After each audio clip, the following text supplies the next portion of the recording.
आज पूरा दिन जो है दहशत में रहा, खासकर महाराष्ट्र और गुजरात के लिए। आपको बता दें पूरा मामला, शेयर और सब्सक्राइब इस चैनल को ज़रूर करिएगा।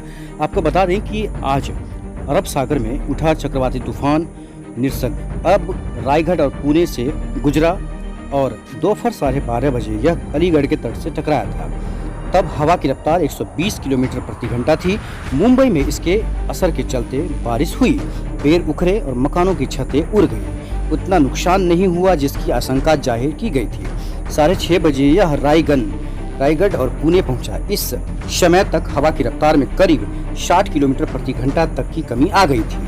अगले कुछ घंटों में तूफान और कमजोर पड़ने के आसार थे। रायगढ़ में बिजली का खंभा गिरने और पुणे में दीवार गिरने से एक व्यक्ति की मौत हो गई थी। 5 लोग घायल हो गए थे। तूफान के चलते मुंबई एयरपोर्ट पर एक विमान की लैंडिंग में भी दिक्कत आई थी। इसके बाद शाम 7 बजे तक वहां विमानों का ऑपरेशन रोक दिया गया था। इस तूफान के बारे में अगर बात करें तो तूफान तट से टकराया तब 125 किलोमीटर घंटे की रफ्तार से हवाएं चल रही थी। इससे दक्षिणी मुंबई की एक रिहायशी बिल्डिंग का शेड उड़ गया। निसर्ग दोपहर 12:30 बजे अलीबाग के तट से टकराया। तब हवा की रफ्तार 120 किलोमीटर घंटे की रफ्तार थी। 6:30 बजे रायगढ़ पहुंचने पर रफ्तार 65 से 70 किलोमीटर घंटा हो गई थी। मुंबई में रनवे से कार्गो प्लेन फिसलने के बाद शाम 7 बजे तक ऑपरेशन रोक दिया गया था। तूफान गुजरात से नहीं टकराया, पर द्वारका में ऊंचा ज्वार, अरब सागर में उठा चक्रवाती तूफान निसर्ग अब रायगढ़ और पुणे से गुजर रहा था। इससे पहले आपको बता दें कि दादरा एवं नगर हवेली, दमन दीव की बात करें तो लगातार वहां भी हाई अलर्ट पर लोग थे। कंपनियों को 2 दिन के लिए छुट्टी दे दिया गया था, कंपनियों को बंद करवा दिया गया था। जो मजदूर थे उन्हें घरों में रहने के लिए बोला गया था। खासकर जो मछुआरे थे नदी किनारे, समुद्र किनारे, उन सभी लोगों को मना कर दिया गया था और बोला गया था कि घरों में रहें। खासकर इस तूफान के बारे में ये समझा जा रहा था कि बहुत ज़्यादा नुकसान होने वाला है, लेकिन कहीं ना कहीं कुछ जो कम नुकसान की बात करें तो कम नुकसान इस तूफान के द्वारा हुआ है। लेकिन सबसे बड़ी बात बता दें कि तूफान से दक्षिण मुंबई की एक रिहायशी बिल्डिंग का जो शेड उड़ा, उसके बाद बहुत सारे ऐसे जगह पर पेड़ गिरने से भी नुकसान हुआ है। बहुत सारे कार पर पेड़ गिर गया, वो भी नुकसान। महाराष्ट्र के मौसम विभाग कुबलाब के डिप्टी डायरेक्टर कृष्णानंद होसलीकर ने बताया कि अलीबाग में तूफान टकराते समय 125 किलोमीटर की रफ्तार थी। हवाएं चलनी शुरू हो गई थी। यह तूफान रायगढ़ को पार कर मुंबई और ठाणे की ओर बढ़ रहा था। तूफान का असर करीब 3 घंटे तक रहने वाला था। महाराष्ट्र के 30 और गुजरात के 16 जिलों में तूफान का असर देखने को मिला। दोनों राज्यों में एनडीआरएफ ने 1 लाख लोगों को सुरक्षित स्थानों पर पहुंचा दिया था।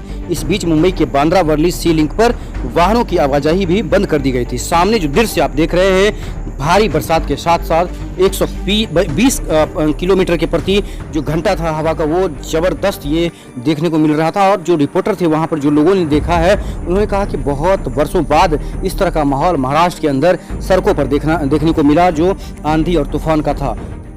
तूफान के असर से मुंबई और गोवा में बारिश हो रही थी। बुधवार को मुंबई में 27 सेंटीमीटर से ज़्यादा बारिश होने का अनुमान है। समुद्र में 2 मीटर ऊंची लहरें उठी। तूफान की आशंका वाले जिलों में बिजली पानी की सप्लाई बंद कर दी गई थी। दक्षिणी गुजरात में के वलसाड, नवसारी, सूरत के अलावा दमन, दादरा एवं नगर हवेली में भी भारी बारिश का अलर्ट है और हो भी रहा है।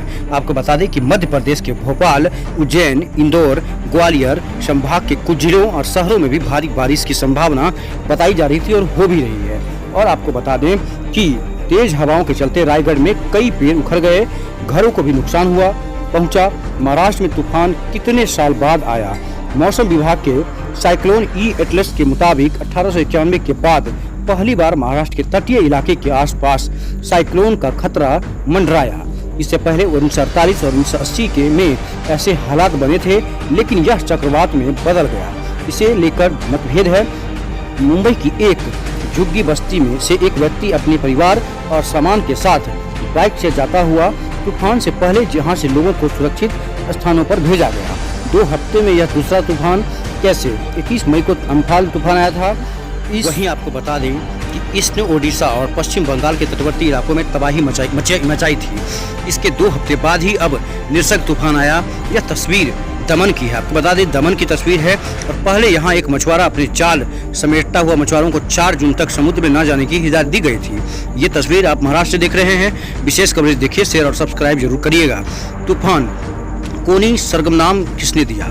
इस तूफान का निसर्ग नाम बांग्लादेश ने दिया है। अरब सागर और बंगाल की खाड़ी में बनने वाले तूफानों के नाम बांग्लादेश, भारत, मालदीव, म्यांमार, ओमान, पाकिस्तान, श्रीलंका और थाईलैंड देते हैं।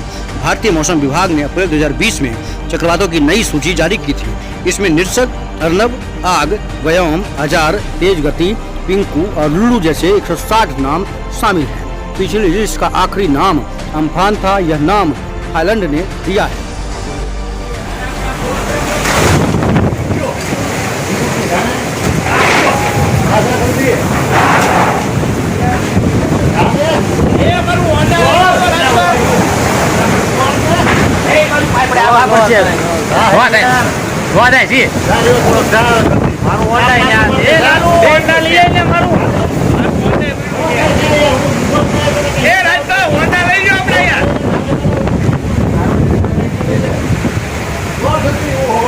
ચાલો ઝાડું પીડું એ વીડિયો ભાઈ